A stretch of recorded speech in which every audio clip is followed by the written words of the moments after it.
K-pop ရဲ့ဘယင်းလေးဆိုတဲ့အတိုင်းကော်ချလာပွဲမှာလူပေါင်း8000ကျော်ကိုဆွဲဆောင်နိုင်ခဲ့တဲ့ဘက်ဘန်းရဲ့ပါဝါ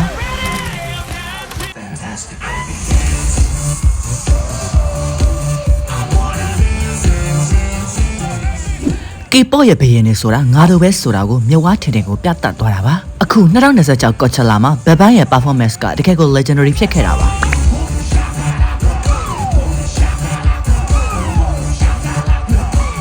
ကော်ချလာဆိုတာတညာတဲ့နဲ့ state 9ခုတောင်ရှိတာပါ out of the other state မှာဘက်ဘန်းဖျော်ပြနေချိန်တစ်ဖက်မှာကလည်း main state ဖြစ်တဲ့ Karaoke လို့နာမည်ကြီးနဲ့တစ်ချိန်နဲ့တိုက်နေတာတောင်ပါပဲဘယ် state ကိုတွားရမလဲဝေဝဲမရဖြစ်နေတဲ့လူ8000ကျော်ကိုဆွဲဆောင်နိုင်ခဲ့တာဟာဘက်ဘန်းရဲ့ power ကအခုထိမလျော့သေးဘူးဆိုတာတကယ်သက်သေပြလိုက်တာပါခင်ဗျအဆိုပါ2026ကော်ချလာကဘက်ဘန်းအဖွဲ့ရဲ့ဖျော်ပြမှုကိုကမ္ဘာတဝန်းကမီဒီယာတွေချီကျူးရေးသားခဲ့ကြတယ်လို့ကိုရီးယားထိပ်တန်းသတင်းစာတွေမှာဆိုရင်လည်းနိုင်ငံကိုစားပြုအိုင်ရော့အဖွဲ့ရဲ့အောင်မြင်မှုအဖြစ်ချီကျူးရေးသားခဲ့ကြပါတယ်ခင်ဗျG-Dragon, Taeyeon, Daesun တို့3ယောက်ပေါင်းပြီးတော့ဘန်နဲ့ပွဲစဖွင့်ခဲ့တာတကယ်ကို energy အပြည့်ပါပဲခင်ဗျာဒါအပြင် Phantastic Baby, Lines, Haru တို့လို classes တွေအပြင်စုစုပေါင်းတချင်18ပုတ်တောင်ဖျော်ပြသွားတာပါ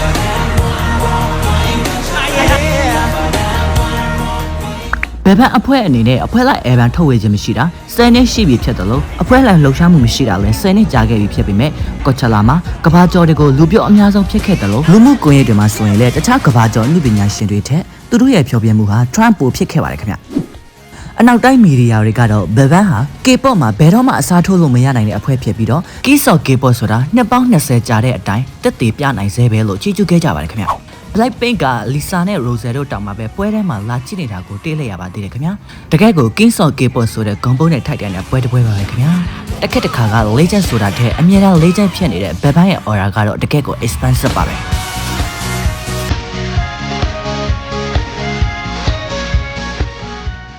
K-pop gag group တွေမှာအချမ်းသာဆုံးမိသားစုတွေကနေရွှေစုံကပ်ပြီးမွေးလာခဲ့ကြတဲ့သူတွေ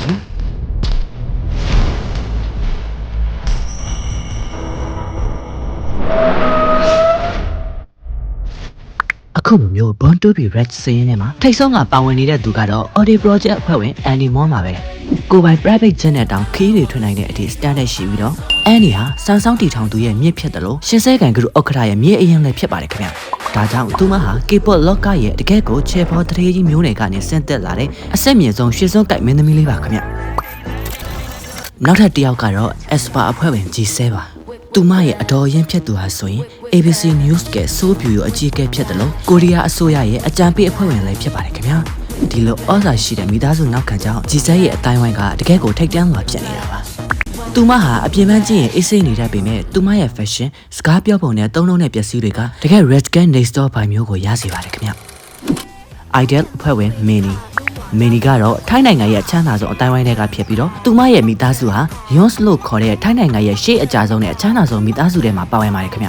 သူမရဲ့ဖခင်ဟာထိုင်းနိုင်ငံက YMCA ရဲ့ဥက္ကဋ္ဌဟောင်းဖြစ်ပြီးမိသားစုဝင်တွေကဆိုရင်လည်းဘဏ်လုပ်ငန်းနဲ့ HM လုပ်ငန်းရှင်တွေဖြစ်ကြပါတယ်ခင်ဗျ Baby Monster အဖွဲ့ဝင် Farida